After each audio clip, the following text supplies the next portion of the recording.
On average, college graduates living in Virginia owe about $40,000 in student loans. But our guest, Taylor Hayes, owed $60,000 when she graduated from James Madison University in 2015. Taylor managed to pay off her debt in 5 years and is now a web developer. She's here to tell us how she did it and how others might be able to diminish debt of all types. Taylor, thank you for joining us today. Thank you so much for having me. What was your reaction when you realized how much money you owed?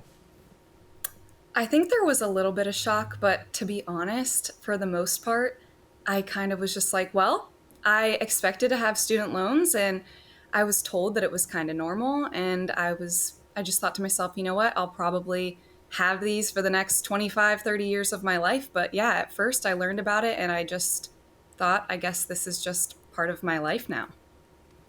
And what you did seems impossible to a lot of people. Talk about that moment when the switch flipped and you got the idea, oh, I can just pay these off. Yeah. So I had gotten a new job and I got a little bit of a pay raise. And I had always heard that you should be budgeting your money in one form or fashion, but always was very disinterested. But as soon as I got a little bit of a bump in pay, I finally thought, you know what, maybe it's time to get my money in order. And so I did a little bit of research to learn how to budget. And I ended up stumbling upon what's called the zero-based budget, which is essentially just taking your monthly income and subtracting from that your monthly expenses. And if you have any money left over, that can be put towards your debt. But if you don't have any money left over, it might be time to start cutting your expenses or increasing your income. And so that was really the light bulb moment for me where I was like, wow, my expenses are a little too high and I'm not going to be able to put money towards my debt. So what do I do? Okay, so that sounds very sensible, right? You just, to pay off your debt, you either cut expenses or you make more money or you do some combination of those things, right? Is it that easy? Was it that easy for you? Logically, it sounds very easy. I think it's more of a mental game than anything else. You know, it's like you really got to get serious about what you want in life. Do you want to eliminate your financial stress or do you kind of just want to live with your debt payments for the next 25 and 30 years? And I kind of decided I don't want this to be a part of my life anymore. And that's when I got laser focused on trying to increase my income and cut my expenses. Setting aside for the moment the people who are saying to themselves, well, I'd love to make more money, but there's nothing else I can do. I'm stuck with what I bring in right now. Setting that aside for the moment, what part of this challenge do you feel is emotional for people, the spending part? I think we are constantly bombarded and encouraged to spend our money, especially when it comes to social media and you're seeing everybody take vacations, buy amazing clothes, do all these things with their friends. And you see everybody doing these things, then you think to yourself, shouldn't I can do all these things too, right? Like to fit in, I guess I have to spend all this money and I got to go on these vacations. And you don't really see that actually a lot of the time behind those phone screens, people are struggling with money, you know, but you don't really see that. And so you just think, oh, I guess I'll just do what everybody else does. And then unfortunately, you end up digging yourself into a deeper financial hole a lot of the time. And this is a day-to-day, decision by decision practice, right? To just discipline yourself that you don't give in when you feel the emotional pull to spend money on something that maybe you don't really need or that you'll regret later. Am I putting words in your mouth? Is this how you experienced it? Absolutely. And because it was so difficult, I kind of flipped the script on myself and turned it into like a little bit of a game. So I was like, you know, how quickly can I do this? It's me versus my debt, essentially, right? And I'm a pretty competitive person by nature. I'm very determined. But even if you aren't competitive and super determined, but you just know you want to get out of debt, I think like viewing it as sort of a game where you are against this thing that's trying to hold you down and keep you in debt forever, like switching your mindset to be like, you know what, I can absolutely overcome this thing. I've seen other people do it. I know that there are steps that I can take. And viewing it that way gives you a little bit more encouragement, I think, to start paying it down.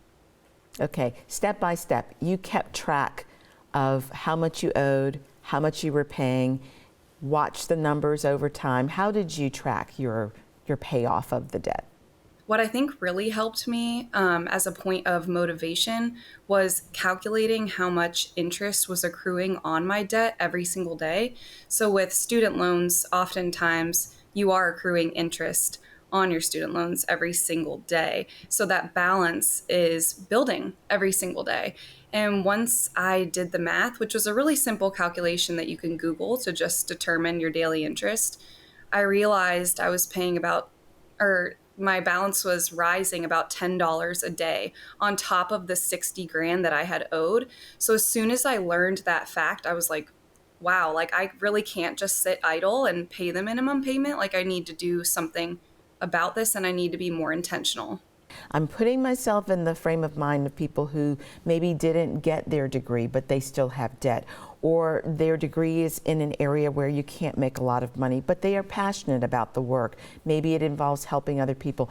If they're watching this interview and thinking, well, I don't know how I can make extra money, and I don't know how I can make a change in my life to address student loan debt.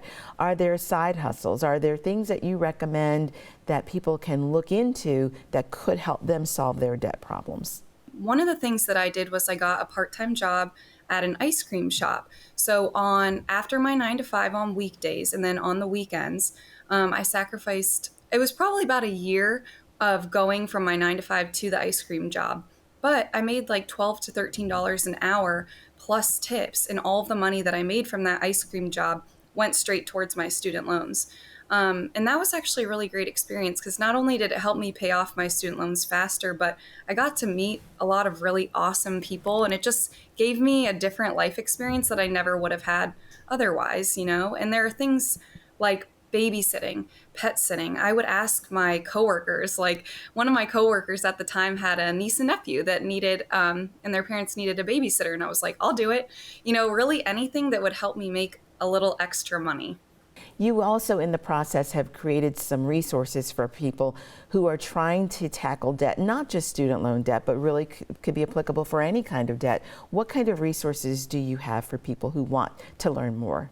So I have chronicled my debt-free journey on Instagram. You can find me at Imperfect Taylor. And what I will say is, on top of kind of everything that I've mentioned, one of the most helpful things that I did, if not the most helpful thing I did, was I searched for hashtags and I stumbled across a hashtag on social media called Debt Free Community, or DFC. And what I came to realize was there are thousands upon thousands of people, no matter what kind of background, age, anything, that are paying off their debt and they're determined. And just seeing all of these people, one, opened my eyes to, wow, there are so many people out here who are just like me that really want to get out of their debt. But also, two, I made friends who were just as excited or passionate or feeling maybe even like hopeless, you know, and wanting to pay off their debt. And you get to network with all of these people if you'd like, and you just encourage each other and motivate each other, and it helps you feel so much less alone.